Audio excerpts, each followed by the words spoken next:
पीडाभूत हुन्छ मेरो नेता मेरो देशको प्रधानमन्त्री यस्तो छ हालत अनि कसरी मैले समृद्ध नेपाल सुखी नेपाली म बन्न पाउँछु भनेर मलाई नि पीडाभूत हुन्छ। हिजो म जुन जोस जाँक्रा साथ एउटा चाहिँ पदमा उम्मेदवार भएर लडेर जितेर जुन काम गर्छु भनेर आएको थियो त्यो मैले गर्न सकिरहेको छैन। त्यो स्पिडली काम गर्न नसक्नुको कारण के हो भने स्थानीय तहलाई जुन हिसाबले हिजो अधिकार दिने भन्ने कुराहरू हुँदाखेरि हामी चुनावमा गयौँ त्यो अधिकारहरू केही कटौती पनि भएको छ र अहिलेसम्म नगरपालिका मार्फत वडामा आउने योजनाहरूमा वडामा हुने बजेटहरूमा सम्पूर्ण सम्झौता गर्न जानुपर्ने नगरपालिका सम्पूर्ण के अरे बजेटको चेकहरू लिन जानुपर्ने पैसा साट्न जानुपर्ने नगरपालिका वडामा केही पनि सीमित के अरे कुरा नहुने हामीले योजना छनौट गर्ने मात्रै काम हामीमा मलाई पनि कहिले दिक्क लाग्छ राजनीति देखेर यो माथिल्लो तहका नेताहरू लडेको देख्दाखेरि होइन के कुर्सीको लागि पनि हान्था परेको देख्दाखेरि यो बुढाखाडाले के गर्छ जस्तो मलाई लाग्दैन। त्यसैले बाटो पहिलो बनायौँ त्यसपछि हामीले कलबटहरू बनाउने कार्यहरू अगाडि बढायौँ र त्यो सँगसँगै पिचका कार्यक्रमहरू अगाडि बढायौँ। अहिले हाम्रो वडामा मात्रै 2.5-3 किलोमिटर मोटामोटी पिच भइसकेको अवस्था छ। हाम्रो वडाको हकमा हामीले क्वारेन्टाइनको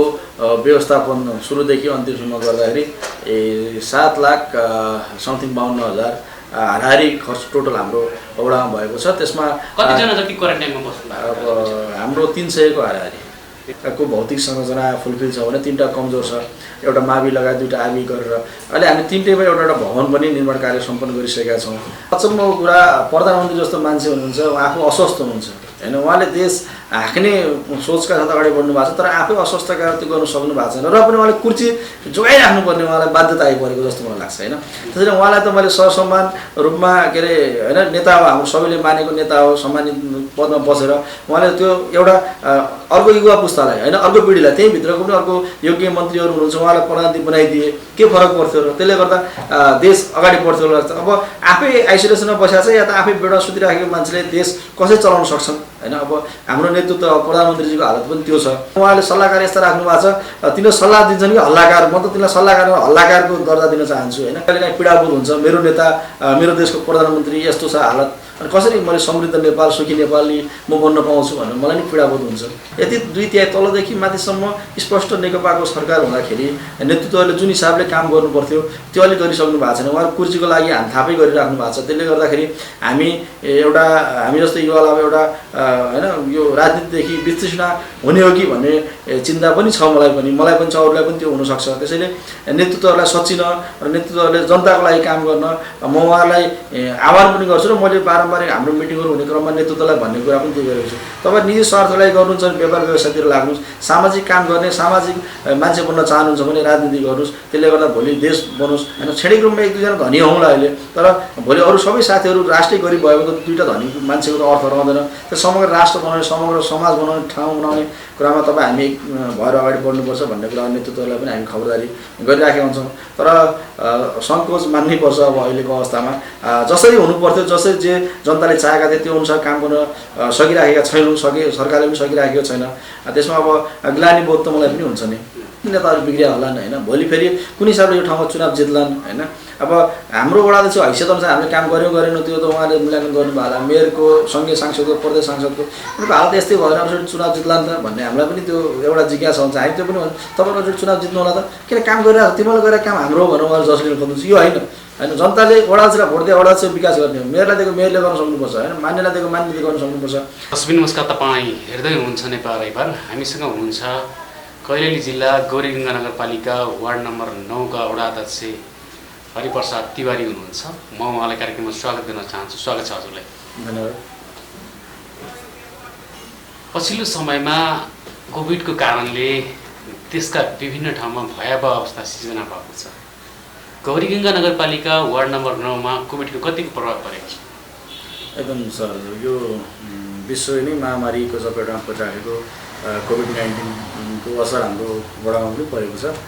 भारत लगातार विदेशबाट आउनुभएका थुप्रै महानुभावहरूलाई हामीले सुरक्षित रूपमा पहिला सुरुवाती चरणमा क्वारेन्टाइन बनाएर विद्यालयहरूमा राखेका थियौँ भने अहिलेको चरणमा चाहिँ उहाँहरूलाई होम क्वारेन्टाइन बस्ने उहाँहरूलाई अनुरोध गरेका छौँ र उहाँहरूले त्यो बसिराख्नु भएको पनि छ र अहिले अवस्था सामान्य नै छ हाम्रो वडा। अहिलेसम्म कतिजना जति कोरोना सङ्क्रमितको सङ्ख्या देखा परेको छ यो वार्ड नम्बर 9 मा? हाम्रो वडामा अहिलेसम्म कोरोना पोजिटिभ 7 जना को पुष्टि भएको छ र उहाँहरू अहिलेको अवस्थामा आजको दिनसम्ममा चाहिँ डिस्चार्ज भएर घरमा सुरक्षित रूपमा बसिसक्नु भएको छ। सुरक्षित बस्नु भएको छ एकदम।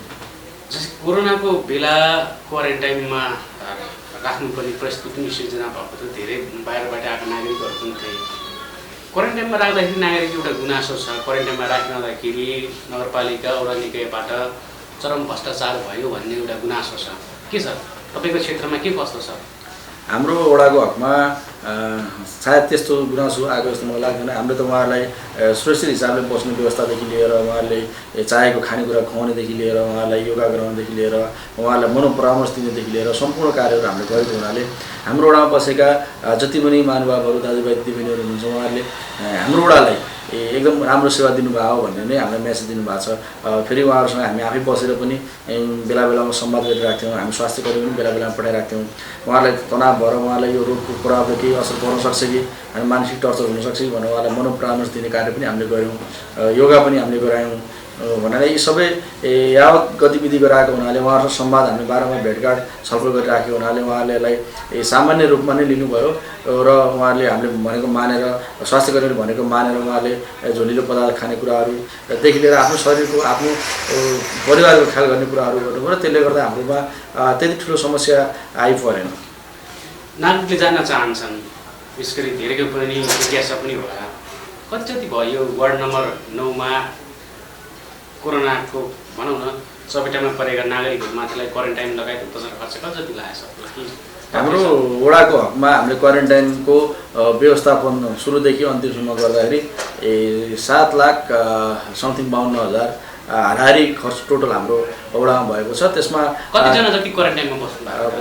हाम्रो 300 को हाराहारी 300 को हाराहारी यहाँ बस्नुभएको र त्यसमा फेरि के छ भने उहाँलाई खाना खुवाउनुदेखि लिएर विद्यालयका पूर्वाधारहरूका कुराहरू पनि जोडिएका छन्। जस्तै विद्यालयको अवस्था, कुनै विद्यालयमा पङ्खा थिएन, कहीँ मोटर थिएन या कुनै त्यसमा के अरे कुर्सीहरू टेबलहरू सामग्रीहरू थिएन, खाना पकाउने भाँडाहरू थिएन। ती सबै सामग्रीहरू प्लस जोडिएको पनि छ विद्यालयहरूमा। त्यसले गर्दाखेरि सामग्री खरिद र उहाँहरूको खानपिनको गर्दाखेरि सबै खर्च गर्दाखेरि 7,52,000 समथिङ रुपियाँ हाम्रोमा खर्च भएको छ।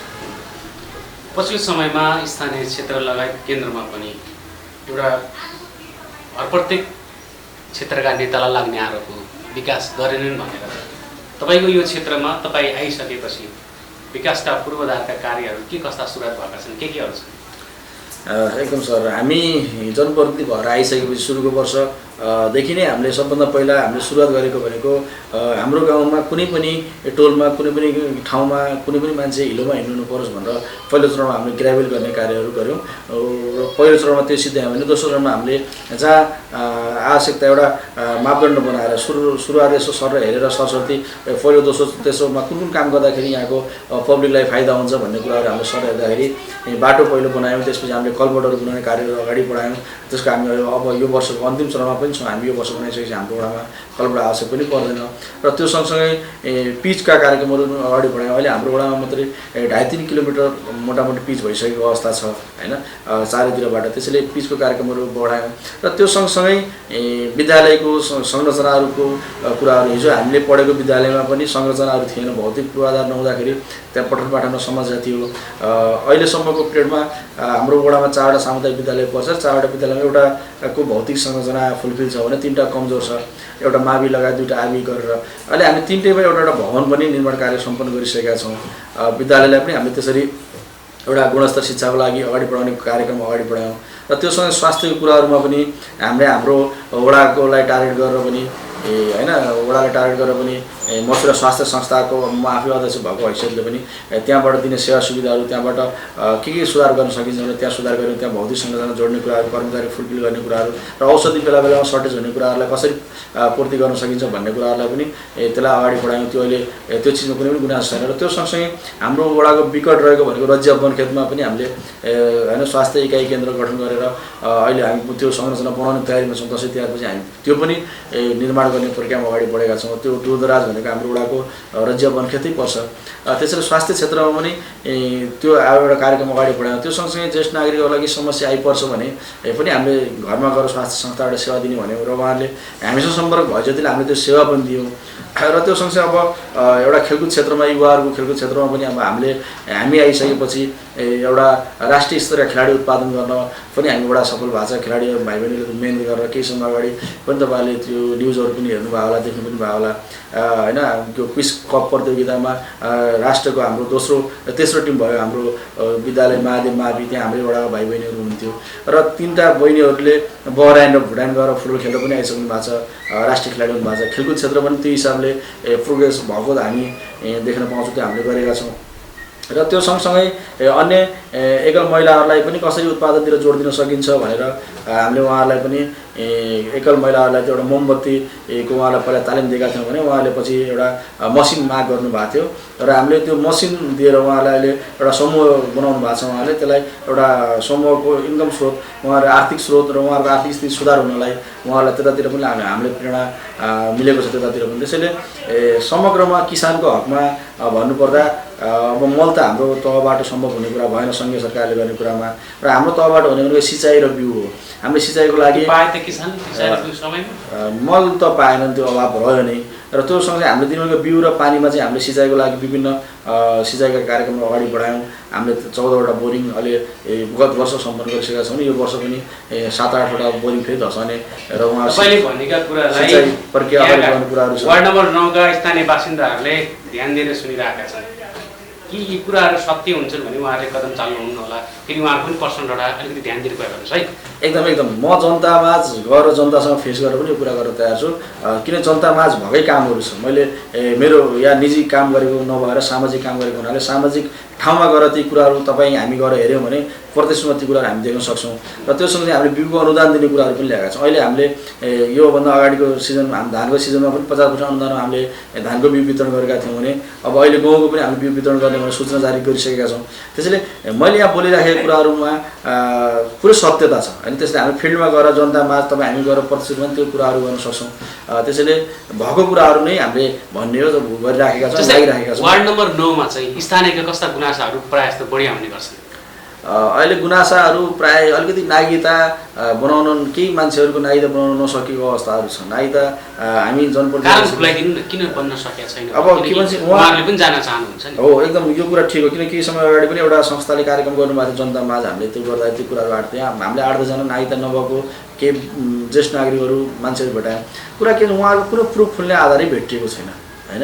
त्यसैले उहाँले त्यो चासो पनि दिनुभएको छैन। र जब मैले थाहा पाइसकेपछि सुरुवात गरेको छु होइन। एउटा अस्ति भर्खर पठाएको छु प्रहरीसँग र हाम्रो अधिकृत साहबसँग समन्वय गरिरहेको छु। बनिसकेको छैन तर एउटा प्रक्रियामा कसरी जान सकिन्छ, यसलाई कसरी दिन सकिन्छ, या नगरपालिकामै नागरिकताको टोली ल्याएर यस्तो सेवा दिने हो कि होइन मुचुल्का बनाएर भन्ने कुरामा छलफल गरिरहेका छौँ। नियम कानुनका कुराहरू पनि छन् समस्या। त्यसैले पहिलो अलि आइराखेको समस्या त्यो हुन्छ भने अब सामान्य कुराहरू अब अलिक पानी बढी आउँदाखेरि डुबान हुने कुराहरू, मल बिउका कुराहरू होइन। अब त्यो बाटोघाटोमा कहिले काहीँ अब त्यो गाडीहरू हिँड्दै खाल्डा पर्ने कुराहरू, यस्तै समस्याहरू नै आएको छ। त्यस्तो ठुलो समस्याहरू आइसकेको छ।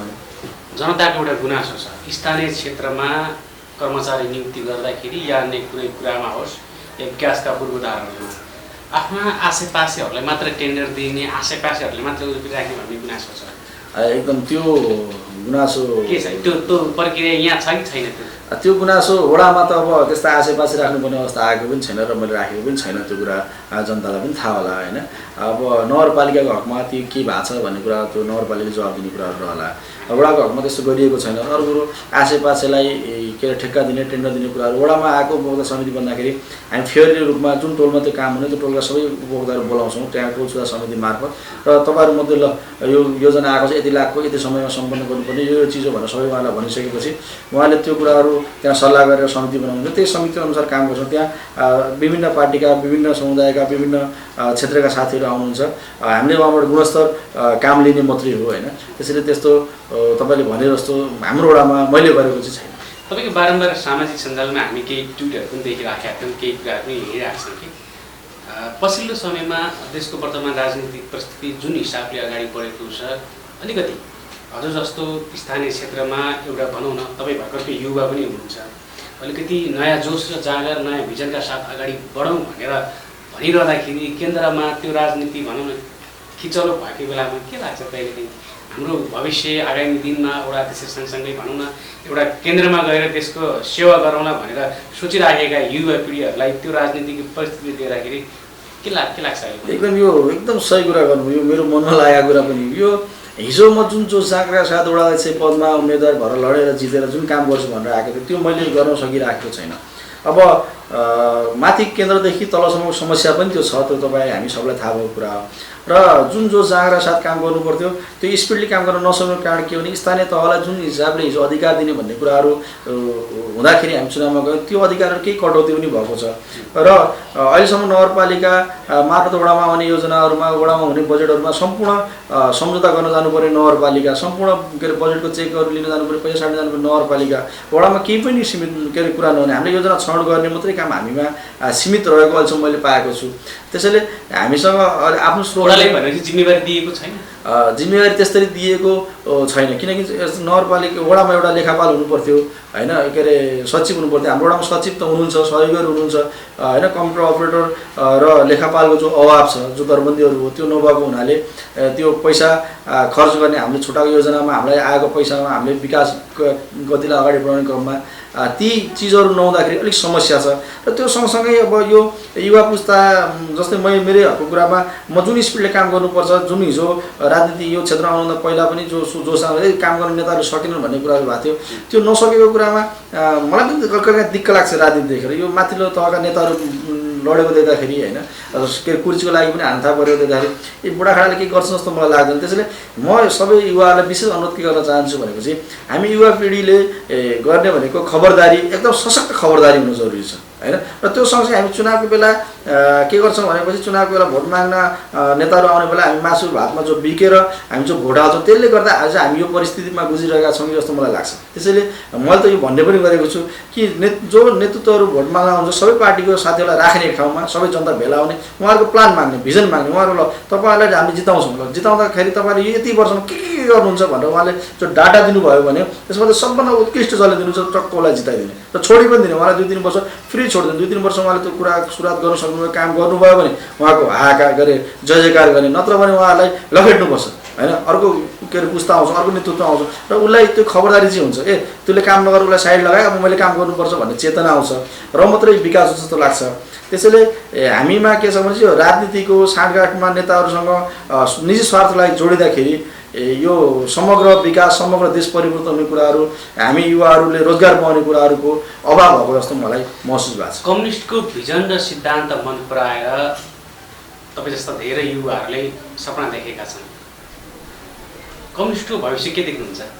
एकदम कम्युनिस्ट हिजो सर्वहाराको मुक्तिको लागि आन्दोलन गरेको होइन, 10 वर्ष माओवादी जनयुद्धदेखि हुँदै आउँदाखेरि विभिन्न कालखण्डका घटनाहरू हुँदै आउँदाखेरि अगाडि जाँदै गर्दाखेरि जुन मैले पनि जुन यो पार्टीमा आउनुभन्दा पहिला जो नेतृत्ववर्गले एउटा बनाएको नीति थियो त्यो नीति मन परेन म यो पार्टीमा आस्था राखेको पनि हो। र नीतिमा कहीँ हाम्रो नेतृत्वहरू कहीँ स्खलन भयो कि भन्ने जस्तो मलाई लाग्छ।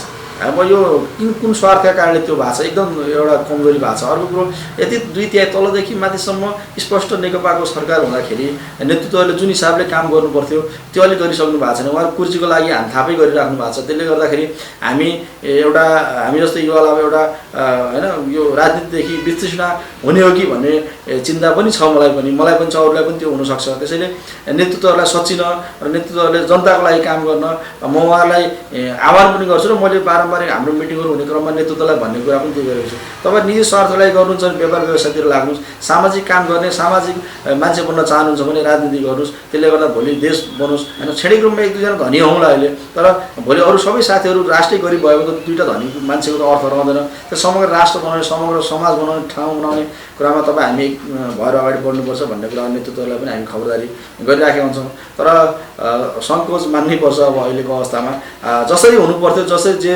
जनताले चाहेका थिए त्यो अनुसार काम गर्न सकिराखेका छैनौँ, सरकारले पनि सकिराखेको छैन। त्यसमा अब ग्लानी बोध त मलाई पनि हुन्छ नि। तपाईँ जस्तो युवाले भनौँ न युवाको खाँचो छ भनेर तपाईँ एउटा आफै जिम्मेवारी पदमा हुनुहुन्छ, गौरीगङ्गा नगरपालिका वार्ड नम्बर 9 को वडा अध्यक्ष हुनुहुन्छ, तपाईँ जस्तै धेरै युवाहरू छन्। अबको भूमिका युवाको जुन पार्टीमा कस्तो रहने देख्नुहुन्छ? कुन भूमिकामा रहन युवा आवश्यक छ जस्तो लाग्छ हजुरलाई? अब युवाहरू यो भोटर मात्रै बन्न हुँदैन होइन, भोटर मात्रैमा सीमित हुनु हुँदैन, नेतृत्वमा वर्गमा युवाहरू आउनुपर्छ। युवाहरू नेतृत्व वर्गमा आयो भने मात्रै हामीले सोचेको समृद्ध नेपाल सुखी नेपाली भन्ने नारा सार्थक हुन्छ जस्तो मलाई लाग्छ।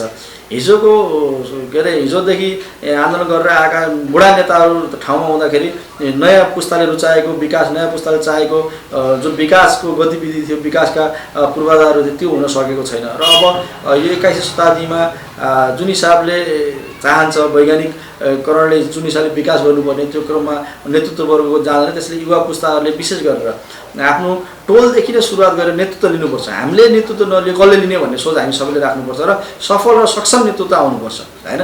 जोसँग योग्यता छ, जोसँग होइन यो खुबी छ, जोसँग त्यो चिजको भिजन छ, त्यो मान्छे नेतृत्वमा आयो भने त्यो ठाउँ समाज बनाउन सक्छ जस्तो लाग्छ। त्यसले युवाहरूलाई म त आह्वानै के गर्छु भनेपछि आउनुहोस् तपाईँ, हामी सबै पार्टीका युवालाई, सबै समुदायका युवाहरूलाई आउनुहोस् तपाईँ, हामी सबै हातमालो गरेर एउटा टोलदेखि हुँदै गाउँ समाज होइन, एउटा नगरपालिका, जिल्ला, प्रदेश सङ्घ बनाउनुपर्छ। र त्यसको लागि तपाईँ हामी नेताका गोटी, नेताको पछि हिँड्ने होइन कि नेताको अगाडि बढ्ने, नेतालाई त पछाडि म अगाडि हिँड्छु भन्ने युवाले देखाउन सक्नुपर्छ। त्यसको लागि सम्पूर्ण युवालाई एक ठाउँमा एकजुट भएर लागेर समाज बनाउन लागौँ। तपाईँ हामी सबै नेतृत्व गरौँ, तपाईँ हामी सबै नेता बनौँ भन्ने मैले यसैमा तपाईँको कुरा जोड्न चाहेँ। आज मैले तपाईँको क्षेत्रको भन्दा पनि अलिकति केही नेकपाको कुराकानी अलिकति मैले तपाईँले जोड्न खोजेँ। किन भन्दाखेरि तपाईँ युवा हुनुहुन्छ, युवाले धेरै सपना देखेका छन्, युवाले नयाँ भिजन खोजेका छन्। पछिल्लो समयमा नेकपा विभिन्न काण्ड, विभिन्न कुरामा मुसिँदै गएको छ, भ्रष्टाचार, वाइटबडी, बालुवाटार जग्गा प्रकरण लगायत अन्य विभिन्न कुरामा। तपाईँले योभन्दा अगाडिको केही दिनमा नयाँ मन्त्री गठन भएकोमा पनि ट्विट लेख्नु भएको थियो, केही कुराहरू व्यक्त गर्नुभएको थियो। यी क्रियाकलापहरू देखिरहँदाखेरि उहाँहरूले के भन्नुहुन्छ? म त्यो त अचम्मको कुरा, प्रधानमन्त्री जस्तो मान्छे हुनुहुन्छ, आफू अस्वस्थ हुनुहुन्छ होइन, उहाँले देश हाँक्ने सोचका साथ अगाडि बढ्नु भएको छ, तर आफै अस्वस्थका त्यो गर्नु सक्नु भएको छैन। र पनि उहाँले कुर्सी जोगाइराख्नुपर्ने उहाँलाई बाध्यता आइपरेको जस्तो मलाई लाग्छ होइन। त्यसरी उहाँलाई त मैले सरसम्मान रूपमा के अरे होइन, नेता हो, हाम्रो सबैले मानेको नेता हो, सम्मानित पदमा बसेर उहाँले त्यो एउटा अर्को युवा पुस्तालाई होइन, अर्को पिँढीलाई, त्यहीँभित्रको पनि अर्को योग्य मन्त्रीहरू हुनुहुन्छ, उहाँलाई प्रधानमन्त्री बनाइदिए के फरक पर्थ्यो र त्यसले गर्दा देश अगाडि बढ्थ्यो लाग्छ। अब आफै आइसोलेसनमा बसेको छ या त आफै बेडमा सुतिराखेको मान्छेले देश कसरी चलाउन सक्छन् होइन। अब हाम्रो नेतृत्व प्रधानमन्त्रीजीको हालत पनि त्यो छ। त्यसैले त्यो मलाई अलिक चित्त नबुझाएको कुराको पनि कि अब उहाँ आफू प्रधानमन्त्री हुनुहुन्छ र प्रधानमन्त्री कार्यालय हेर्नलाई अर्को मन्त्रीलाई जिम्मा दिनुहुन्छ होइन, उहाँले त्यो त अर्कोलाई जिम्मा दिनुभएको छ होइन। उहाँले सल्लाहकार यस्ता राख्नु भएको छ, तिनीहरू सल्लाह दिन्छन् कि हल्लाकार, म त तिनीलाई हल्लाकारको दर्जा दिन चाहन्छु होइन। उहाँहरू त्यस्तासँग सल्लाह लिनुहुन्छ, एउटा पार्टी कमिटी होइन, एउटा पार्टी कमिटी अर्को अध्यक्ष द्वयसँग सल्लाह गरेर समग्र होइन, विपक्षी प्रतिपक्ष सबै साथीहरूसँग समेटेर सल्लाह गरेर सबैको नेतृत्व गरेर अगाडि बढ्यो भने सफल एउटा राजनेता बन्नुहुन्थ्यो जस्तो लाग्छ। तर उहाँ यो सीमित घेरामा, सीमित उहाँको गुटका घेरामा, गुटका नेताहरूसँग रुमल लिँदाखेरि यो देश पनि एउटा निकास नपाएको, यो देश पनि अल्झेको जस्तो मलाई आभास हुन्छ। त्यसैले उहाँले फराकिलो सोच, फराकिलो हृदयका साथ लागौँ, अगाडि बढौँ, देश बनाऊँ। अब ओलीजीको त न अगाडि छ न पछाडि छ, उहाँको त छँदै छैन सम्पत्ति खाने, सम्पत्ति कमाउनु किन परेको छ उहाँले होइन। त्यसैले जाँदा उहाँ धेरै बाँच्नुहुन्छ जस्तो मलाई लाग्दैन। त्यसले उहाँले केही राम्रो कामहरू देशको लागि एउटा नमुना कामहरू गरेर जानुपर्थ्यो, जस्तै हामी होइन पूर्वकालका मान्छेहरूलाई सम्झन्छौँ, नेताहरूलाई सम्झन्छौँ, हो त्यस्तो उहाँहरूमा हुनुपर्थ्यो जस्तो मलाई लाग्छ। तर त्यो नहुँदाखेरि कहिले काहीँ पीडाभूत हुन्छ, मेरो नेता, मेरो देशको प्रधानमन्त्री यस्तो छ हालत, अनि कसरी मैले समृद्ध नेपाल सुखी नेपाली म बन्न पाउँछु भनेर मलाई नि पीडाभूत हुन्छ। समाजमा हिँडिरहँदाखेरि, साथीभाइहरूसँग भेट गरिरहँदाखेरि आफ्नो पार्टीको नेताको यो गतिविधि देखिरहँदाखेरि प्रशंसा गर्न मन लाग्छ कि लाग्दैन? अब एकदम अब हामी आन्तरिक रूपमा पार्टीभित्र पनि यो कुराहरू कहिले काहीँ राख्छौँ, साथीभाइ छलफल गर्छौँ, किन नेताहरू बिग्रिया होलान् होइन, भोलि फेरि कुन हिसाबले यो ठाउँमा चुनाव जित्लान् होइन। अब हाम्रो वडाध्यक्ष हैसियत अनुसार हामीले काम गऱ्यौँ गरेनौँ त्यो त उहाँले मूल्याङ्कन गर्नुभयो होला, मेयरको, सङ्घीय सांसदको, प्रदेश सांसदको उनीहरूको हालत यस्तै भएर अरूसरी चुनाव जित्लान् त भन्ने हामीलाई पनि त्यो एउटा जिज्ञासा हुन्छ। हामी त्यो पनि तपाईँको अरूसरी चुनाव जित्नु होला त, किन काम गरिरहेको तिमीले गरेर काम हाम्रो भनेर उहाँहरू जस लिन खोज्नुहुन्छ, यो होइन होइन। जनताले वडाध्यक्षलाई भोट दिए वडाध्यक्ष विकास गर्ने हो, मेयरलाई दिएको मेयरले गर्न सक्नुपर्छ होइन, मान्यलाई दिएको मान्यले गर्न सक्नुपर्छ। कुराहरू हामी त्यो घचघचाइराखेका कुराहरू हुन्छन्, तर उही हो यो सिस्टम नबसाल्न सके हामी देशका नागरिक हामी पऱ्यौँ कि उहाँले सिस्टम बिगार्दै आउनु भएको कि। त्यसैले कता कता कता कता उही पीडा बोधै हुने कुराहरू मात्रै हुन्छ क्या। त्यसैले अर्को कुरा अब आफै भित्र बसेर त हामी कम गरेको छ, तर अब प्रतिपक्ष साथीहरूसँग कहिले छलफल गर्नु पऱ्यो भने त हाम्रो नेताहरूले हामी अपमानित हिसाबले त हामी कहाँ बोल्छौँ र होइन, उहाँहरूले गर्दै हुनुहुन्छ भन्ने छ। फेरि अर्को कुरा धेरै नेकपा सरकार आएपछि धेरै नेकपाले सिद्धायो भन्ने पनि छैन। वाइट बडीको कुरा गर्नुभयो, त्यो नेकपा सरकारको पालामा भएको काण्ड होइन, त्यो पहिल्यैदेखिको काण्ड हो होइन, लगाएर नेकपा पनि त मुछियो, नेकपा मुछियो, यो बालुवाटा जग्गा काण्ड होइन, यो अहिले भएको होइन पहिलेदेखि हो। नेकपाका नेताहरू जोडिए, त्योसँग अरू पार्टीका नेताहरू पनि जोडिएका छन्। अस्ति भर्खर एउटा बाबुराम भट्टराईजीको त्यो हो होइन, तर त्यो अर्थमन्त्री बन्नुभएको छ हो, फेरि अर्थमन्त्री बन्नुभएको छ। सायद उहाँले अर्थतन्त्र धराशायी नबनाएर एउटा उकास्नुहुन्छ होला जस्तो हामी आशा गरौँ होइन। त्यसैले अब नेताहरू हाम्रो पार्टीको मात्रै जोडिएका छैनन्, यसमा सबै पार्टीका जोडिएका छन्, तर कुरा के भन्दा नजोडिनु पर्थ्यो भन्ने हो होइन। अब किनकि बालुवाटारमै जग्गा त्यस्तो किन्नुपर्ने के अवस्था के आइपऱ्यो। अब बालुवाटार हुँदाहुँदै अब अर्थ मन्त्रालयमा पनि किन्नुपर्ने होइन हो कि अवस्था आएको हो जस्तो मलाई लाग्छ। त्यसैले यी घटनाहरूले होइन त्यो कहीँ कहीँ त राजनीतिबाट दिक्काएर बाहिर लाग्नुपर्छ कि छोड्नुपर्छ कि सबै के अरे साइलेन्ट हिसाबले एउटा टाढिनुपर्छ कि जस्तो मलाई लाग्छ। कहिले काहीँ फेरि यस्तो जोसाना छ मैले अहिले हिम्मत हारेँ भने अरू साथीहरूले के गर्न सक्छन् भन्ने पनि लाग्छ। त्यसैले कता कता ग्लानिबोध मलाई पनि भएको छ। मैले अब राजनीतिक कुरा छोडेर मैले अब स्थानीय क्षेत्र कुराकानी गर्न चाहेँ। जनताहरू कतिको सन्तुष्टि छन् 9 नम्बर वडाको अध्यक्षबाट? अब मेरो यो त अब जनताहरूले आफूले तपाईँले जनतामाझ गएर जनताबाटै बुझ्दा बेटर हुन्छ जस्तो लाग्छ। तर मेरो बुझाइमा अहिलेसम्म जनताहरूले मबाट त्यस्तो कुनै गुनासो या मैले जनताहरूको माग होइन पुरा गर्न नसके जस्तो मलाई लाग्दैन।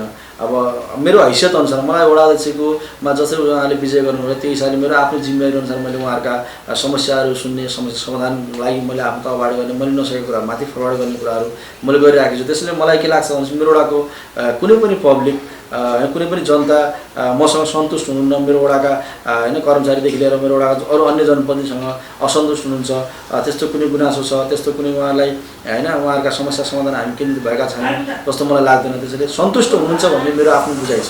अब कार्यक्रमको अन्त्यतिर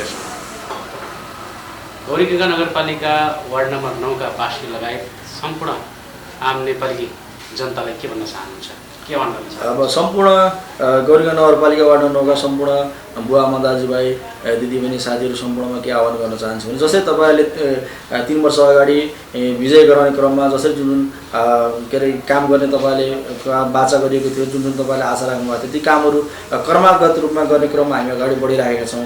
हो केही काम गर्दै जाँदाखेरि केही ढिलो भएको अवश्य हो होइन, त्यो अब समय परिस्थिति पनि त्यस्तो आयो। केही चरणमा हामीले सिक्ने क्रममा पनि अलिकति नबुझ्दा पनि केही समस्या आएको छ। त्यसलाई सुधार्दै अगाडि बढ्दै जाँदाखेरि कमी कमजोरीलाई सुधार्दै तपाईँहरूसँग हातेमालो गर्दै हामी अगाडि बढिराख्नेछौँ। त्यसैले अझ पनि कुनै त्यस्ता समस्याहरू छन् तपाईँहरूलाई होइन तपाईँले मलाई भन्नु नभएको या मैले थाहा नपाएका कुराहरू छन् भने तपाईँ हामी आउनुहोस् वडा कार्यालयमा तपाईँलाई हार्दिक स्वागत गर्न चाहन्छु। तपाईँहरू गाउँटोलमा तपाईँहरू मलाई सम्झिनुहोस्, तपाईँहरू सम्पर्क गर्नुहोस्। म तपाईँहरू गाउँटोलमा तपाईँहरू घरमा आएर तपाईँहरूसँग बसेर दुःख सुखका कुराहरू, वडा बनाउन विकास गर्ने कुराहरू, संवाद गर्ने कुराहरू गर्न एकदम तयार छु। त्यो त्यसैले युवा पिँढीलाई विशेषमा आह्वान के गर्छु भने अहिले नेटको जमानामा युवा पिँढीहरूलाई धेरै चिजको ज्ञान छ होइन। त्यसैले सकारात्मक कुराहरू संरक्षण गरौँ, सकारात्मक कुराहरूमा विशेष चासो दिउँ होइन। हामीले गरिरहेका सकारात्मक कामलाई सकारात्मक भनिदिउँ, नकारात्मक कामलाई यहाँनिर गलत भयो भने खबरदारी गर्न पनि उहाँलाई आह्वान गर्न चाहन्छु। त्यस्तै सम्पूर्ण अब वडावासीदेखि लिएर नगरपालिका सम्पूर्ण देशवासीमा युवा पिँढी अहिले नजागे कहिले जाग्ने होइन, हामीले नगरे कहिले गर्ने। त्यसैले हामी जाग्नुपर्छ, हामीले गर्नुपर्छ।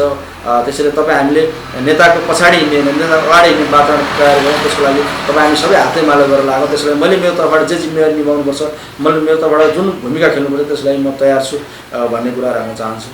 यो समय संवादको लागि यहाँ एकदम धन्यवाद महेश सर, तपाईँ पनि आइदिनु भयो र हाम्रो वडामा आउनु भएको छ, त्यसलाई तपाईँलाई हार्दिक स्वागत पनि गर्न चाहन्छु। र त्यो सँगसँगै ममा भएका कुराहरू र मेरो वडामा भएका समग्र विकासका घटनाक्रमहरूलाई जसरी जनतामाझ लाने एउटा जमर गरिदिनु भएको छ त्यसको लागि तपाईँ लगायत तपाईँको सम्पूर्ण परिवारलाई हार्दिक धन्यवाद दिन चाहन्छु। नमस्ते।